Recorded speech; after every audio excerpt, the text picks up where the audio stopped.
Elle vient de te rejeter. Ça fait mal comme le diable. Ton premier instinct est de la supplier, de lui expliquer, de la convaincre, ou pire, de l'insulter pour protéger ton ego. Les deux réponses te détruisent de manière permanente. Mais il existe une troisième option, mon ami. Une technique psychologique si puissante qu'en 24 heures, elle peut transformer ce rejet en obsession. Ça s'appelle le poison doux. Et quand tu la domines, les rejets cessent d'être des fins et deviennent des débuts. Aujourd'hui, je vais te montrer exactement quoi faire dans les premières 24 heures après un rejet. Chaque mot que tu dois dire, chaque action que tu dois prendre, chaque mouvement psychologique par lequel tu plantes des graines dans son esprit, qui grandissent jusqu'à devenir du regret et de l'obsession. Et je te préviens, cela va contre tout ce que ton ego veut faire. Mais ça fonctionne de façon qui semble magique. Abonne-toi maintenant parce que c'est un contenu qui peut changer le résultat de situations que tu croyais perdues. Reste jusqu'à la fin parce que je vais te donner le script exact mot pour mot. Aussi, dans les commentaires épinglés de cette vidéo, je vous ai mis à disposition le guide ultime pour maîtriser l'art de parler aux femmes. Vous y trouverez toutes les clés essentielles pour enfin communiquer avec assurance et efficacité. Alors commençons maintenant. Il y a 2 ans, j'ai vécu cela personnellement. Une femme qui me plaisait, une connexion qui semblait réelle, m'a rejeté. Elle m'a fait le discours classique. « Tu es incroyable, mais je ne sens pas cette étincelle. Je crois qu'il vaut mieux rester amis. » Tout mon instinct criait de lui expliquer pourquoi elle avait tort, de la supplier pour une opportunité, de lui montrer combien elle comptait pour moi. Mais quelque chose en moi s'est souvenu d'une leçon qu'un mentor m'a enseignée des années auparavant. Ne poursuis jamais un non. Emballe-le avec douceur et éloigne-toi. Alors j'ai fait quelque chose qui me terrifiait. Je lui ai donné la réponse parfaite du poison doux. Et, mon ami, en moins de 2 semaines, elle m'écrivait, me cherchait, se questionnait sur sa décision, non pas parce que je l'ai manipulée, mais parce que j'ai activé des mécanismes psychologiques. Voici la première vérité brutale sur les rejets qui change tout. 90% des rejets ne sont pas finaux. Ce sont des tests. Elle évalue comment tu gères la perte. Comment tu réagis quand tu n'obtiens pas ce que tu veux. Si tu t'effondres comme un enfant, ou maintiens ta dignité comme un homme, et ta réponse à ce rejet détermine si elle reconsidérera un jour ou si elle t'écarte pour toujours. Quand un homme réagit au rejet en suppliant, en expliquant, en essayant de changer son opinion, il confirme exactement pourquoi elle ne le veut pas. Il démontre du besoin, il démontre du désespoir, il démontre un manque d'options, il démontre que sa valeur est liée à sa validation. Et tout cela tue toute possibilité d'attraction future. Parce que le désespoir est un répulsif viscéral. Quand un homme réagit avec des insultes, avec des phrases comme « tant pis pour toi » ou « tu n'étais pas si spécial », il confirme aussi son rejet. Parce qu'il démontre un ego fragile qui se brise sous le rejet. Il démontre une immaturité émotionnelle. Il démontre que son amabilité était conditionnelle au fait d'obtenir ce qu'il voulait. Et elle se sent validée dans sa décision de le rejeter parce qu'il a montré son véritable caractère. Mais le poison doux, mon ami, c'est la réponse qui embrouille complètement son cerveau. C'est la réponse qu'elle n'attend pas. C'est la réponse qui plante des doutes immédiats sur sa décision. C'est la réponse qui la fait se questionner si elle vient de commettre une erreur. Et ces doutes grandissent dans les heures et jours suivants jusqu'à devenir un regret réel. Le poison doux a 3 composants psychologiques qui travaillent ensemble. Premièrement, l'acceptation totale sans résistance. Deuxièmement, la validation authentique d'elle comme personne. Troisièmement, l'éloignement immédiat avec classe. Ces 3 composants créent une dissonance cognitive brutale dans son esprit qui la force à tout reconsidérer. Laisse-moi te montrer comment cela fonctionne au niveau psychologique profond. Quand elle te rejette, son cerveau attend l'une de 2 réactions, supplication ou agression. Elle a vu les 2000 fois. Son cerveau a déjà des scripts préparés pour gérer les deux. Si tu supplies, tu confirmes qu'elle a bien fait. Si tu attaques, tu confirmes que tu es une ordure. Mais le poison doux brise les 2 scripts complètement. Voici exactement quoi dire au moment du rejet.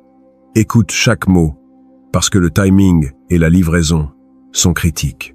Quand elle termine de te faire le discours de rejet, tu respires profondément, tu souris authentiquement, et tu dis ceci. J'apprécie complètement ton honnêteté. Sérieusement, ça demande du courage d'être direct et de ne pas jouer à des jeux. Je te respecte réellement pour ça. Et tu as raison. Si tu ne sens pas cette connexion, la forcer n'a pas de sens. Je te souhaite le meilleur sincèrement. Et ensuite, mon ami, voici la partie critique. Tu t'éloignes immédiatement. Tu ne prolonges pas la conversation. Tu ne cherches pas de clôture. Tu ne demandes pas pourquoi ou ce que tu aurais pu faire différemment. Simplement, tu pars avec une dignité totale. Et cette combinaison de la valider complètement tout en t'éloignant avec classe fait détonner quelque chose dans son cerveau qu'elle ne peut pas traiter facilement. Comme Machiavel comprenait sur la psychologie du pouvoir, la retraite élégante après une défaite apparente déstabilise fréquemment le vainqueur plus que n'importe quelle résistance. Parce qu'elle brise les attentes, crée de l'incertitude et force la reconsidération. Elle attendait du drame. Elle a reçu de la classe. Et cette classe est ce qui plante la première graine de doute. Mets un like à cette vidéo maintenant, si tu as déjà mal géré un rejet et veux connaître la bonne façon. Abonne-toi parce que ce qui vient sont les mouvements exacts des prochaines 24 heures qui multiplient cet effet initial. Maintenant, dans les 2 à 4 heures suivantes après cet échange, tu ne fais absolument rien. 0 contact, 0 réseaux sociaux, 0 message. C'est critique, mon ami. Ton absence immédiate est ce qui permet aux graines que tu as plantées de commencer à germer. Parce que dans ces heures, son cerveau commence à traiter ce qui s'est passé de façon différente. Tu verras. Elle s'attendait à ce que tu supplies. Elle s'attendait à du drame. Elle s'attendait à ce que tu essaies de changer sa décision. Et quand tu ne le fais pas, quand simplement tu acceptes avec grâce et disparais, son cerveau entre en mode confusion. Elle commence à se demander si elle a surévalué son rejet. Elle commence à se demander si tu es réellement aussi intéressé qu'elle le pensait. Elle commence à se demander si elle vient de rejeter quelqu'un qui avait des options réelles et passe simplement à autre chose. Et voici le virage psychologique brutal. Les humains valorisent plus ce qu'ils perdent que ce qu'ils ont. Tant qu'elle pensait qu'elle pouvait avoir quand elle voulait, ta valeur était limitée. Mais quand tu démontres que son rejet est final pour toi, que tu respectes sa décision et passes à autre chose, ta valeur perçue monte immédiatement. Parce que maintenant tu es quelque chose qu'elle a perdu, pas quelque chose qu'elle peut avoir. Durant ces premières heures, elle vérifiera probablement tes réseaux sociaux. Elle regardera probablement si tu l'as bloqué ou si tu as publié quelque chose d'émotionnel. Et quand elle voit que simplement tu continues ta vie normale, quand elle voit que tu ne t'es pas effondré, quand elle voit qu'il n'y a pas de post passif-agressif, ni de drame, la confusion grandit. Parce que tu n'agis pas comme les autres hommes qu'elle a rejetés. Maintenant vient la partie la plus puissante de la technique. Entre 6 et 8 heures après le rejet, tu publies quelque chose sur tes réseaux sociaux, mais pas n'importe quoi. Quelque chose qui démontre que tu vis ta meilleure vie. Une photo à la salle de sport avec des amis. Une vidéo de quelque chose que tu es en train de construire. Une story d'une activité que tu apprécies. Quelque chose qui communique. Je vais bien. Ma vie est riche. Je continue. Cette publication n'est pas pour elle directement. Ne l'attaque jamais. Ne rend jamais évident que c'est pour elle. Mais elle la verra. Parce qu'elle vérifie. Et quand elle la voit, elle confirme que tu n'es pas détruit. Elle confirme que tu as une vie qui continue sans elle. Elle confirme que peut-être, elle a surestimé son importance dans ta vie. Et cette confirmation plante plus de doutes. Entre 12 et 24 heures après le rejet, vient le mouvement le plus contre-intuitif, mais le plus puissant. Tu lui envoies un dernier message. Mais ce n'est pas ce que tu penses. Ce n'est pas supplier. Ce n'est pas expliquer. C'est le poison final enveloppé dans une douceur totale. Et ce message, mon ami, est ce qui fait fréquemment que tout change. Voici le message exact que tu envoies. Hey, je pensais à notre conversation d'hier Et je voulais juste te dire quelque chose de plus. J'apprécie vraiment le temps que nous avons partagé. Tu m'as fait voir des choses de façon différente. Et c'est précieux. J'espère que tu trouveras exactement ce que tu cherches parce que tu le mérites. Merci d'être authentique. Prends soin de toi. Prends soin de toi. Et ensuite, tu n'inities plus jamais le contact. Ce message fait 3 choses psychologiquement dévastatrices. Premièrement, il démontre une maturité émotionnelle extrême, qui est rare. Deuxièmement, il te donne une clôture à toi tout en la laissant sans clôture, elle. Troisièmement, il est si inopinément positif qu'il crée une dissonance cognitive massive avec sa décision de te rejeter. Tu verras, son cerveau a justifié le rejet en créant un récit. Il n'est pas assez intéressant. Nous n'avons pas d'alchimie. Je pourrais trouver mieux, mais ce message détruit ces récits parce que tu lui montres une profondeur émotionnelle, une maturité et une classe qui contredisent ses raisons pour te rejeter. Et quand ces récits se contredisent avec des preuves, le cerveau humain entre en malaise. Ce malaise psychologique, cette dissonance cognitive, est ce qui la force à reconsidérer. Son cerveau cherche à résoudre la contradiction. Et la façon la plus facile de résoudre est de reconsidérer si sa décision était correcte. Elle commence à se souvenir des bons moments. Elle commence à questionner si l'étincelle était là, mais qu'elle ne l'a pas reconnue. Elle commence à se demander ce qui se serait passé si elle avait dit oui. Comme Machiavel l'observait sur le remords et la décision, les gens souffrent plus pour les opportunités qu'ils ont rejetées que pour celles qu'ils ont prises. Parce que l'inconnu semble toujours meilleur que la réalité présente. En t'éloignant avec classe, tu deviens l'opportunité qu'elle a rejetée.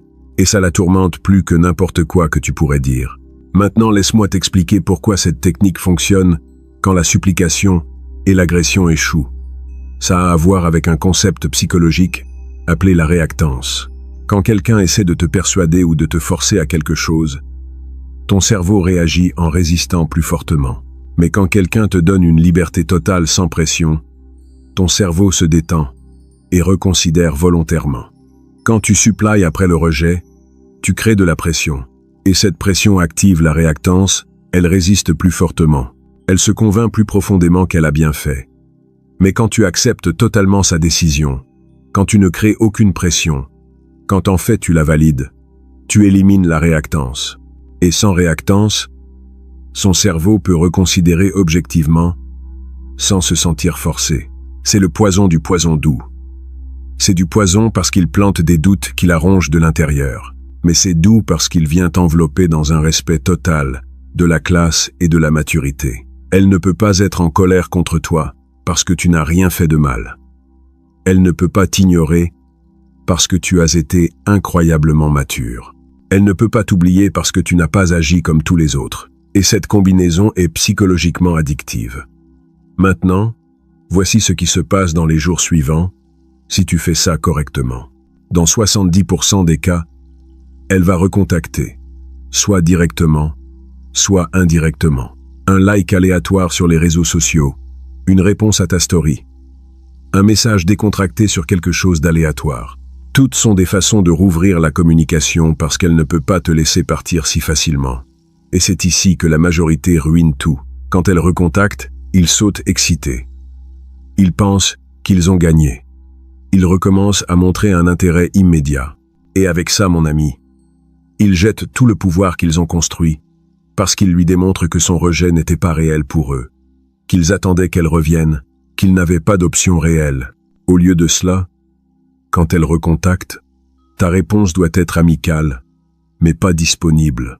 Tu réponds après quelques heures, tu es positif, mais bref, tu n'inities pas de conversation prolongée. Basiquement, tu maintiens l'énergie de « je suis passé à autre chose ». Mais je n'ai pas de rancœur. Cela la frustre parce qu'elle s'attendait à ce que tu sautes excité à son recontact. Cette frustration, mon ami, est ce qui crée le niveau suivant de son intérêt. Parce que maintenant, non seulement elle doute de sa décision de te rejeter, elle sent aussi que peut-être elle t'a perdu authentiquement, que peut-être tu es passé à autre chose pour de vrai, que peut-être elle devra travailler pour récupérer ton intérêt. Et cet investissement, ce travail qu'elle a à faire, est ce qui reconstruit l'attraction.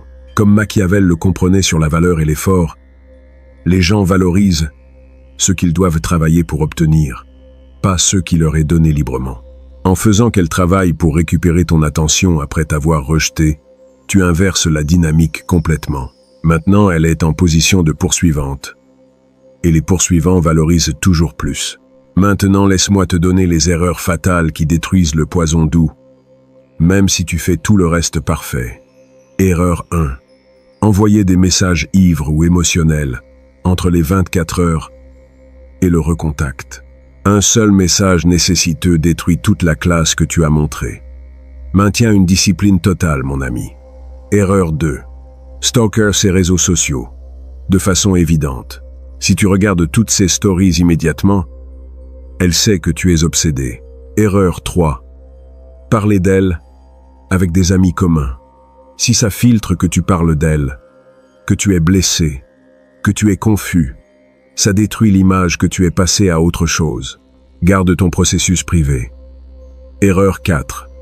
Montrer une disponibilité excessive quand elle recontacte.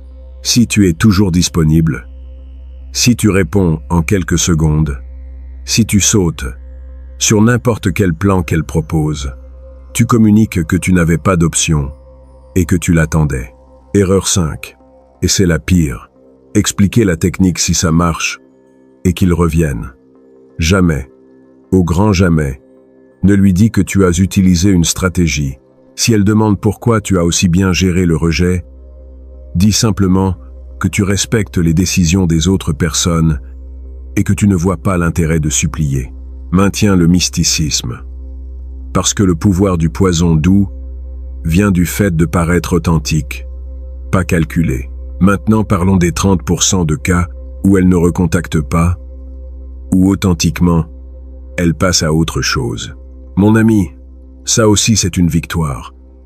Parce que tu as géré le rejet avec une dignité maximale. Tu as maintenu ta valeur intacte. Tu ne t'es pas humilié. Tu n'as pas détruit ta réputation. Et tu as créé un précédent psychologique qui la fera peut-être reconsidérer des mois ou des années plus tard, quand elle verra que tu t'en es bien sorti. J'ai vu des cas où des femmes reviennent 6 mois plus tard en disant « J'ai commis une erreur en te rejetant », parce que pendant tout ce temps, elles n'ont jamais pu sortir de leur tête. Comment tu as géré ce rejet? Comment tu as été différent? Comment tu as montré une classe qu'aucun autre homme n'a montrée, et ça les a rongées intérieurement jusqu'à ce qu'elles doivent essayer une autre fois. Mais même si elle ne revient jamais, mon ami, tu as gagné quelque chose de plus précieux. Tu as gagné le respect de toi-même. Tu as gagné la preuve que tu peux gérer des rejets sans t'effondrer. Tu as gagné de la pratique à maintenir la dignité sous pression. Et tu as gagné la réputation d'être un homme de classe. Parce que d'autres ont vu ou entendu comment tu as géré la situation, et cette réputation attire d'autres femmes de haute qualité. Comme Machiavel le comprenait sur la réputation et le caractère, comment tu gères la défaite définit ton caractère plus que comment tu gères la victoire. Les hommes qui s'effondrent sous le rejet démontrent une faiblesse de caractère. Ceux qui maintiennent la dignité démontrent de la force, et la force de caractère attire des opportunités que la faiblesse repousse. Maintenant, laisse-moi te donner des variations du message final du poison doux pour différents contextes. Si c'était un rejet après un premier rendez-vous. Hey, j'ai apprécié te rencontrer hier soir. Je comprends totalement qu'on ne ressente pas la même connexion. Je te souhaite bonne chance pour trouver ce que tu cherches. Si c'était un rejet après plusieurs rendez-vous, j'apprécie le temps que nous avons partagé. C'était réel et précieux pour moi. Je respecte ta décision et je te souhaite un bonheur authentique.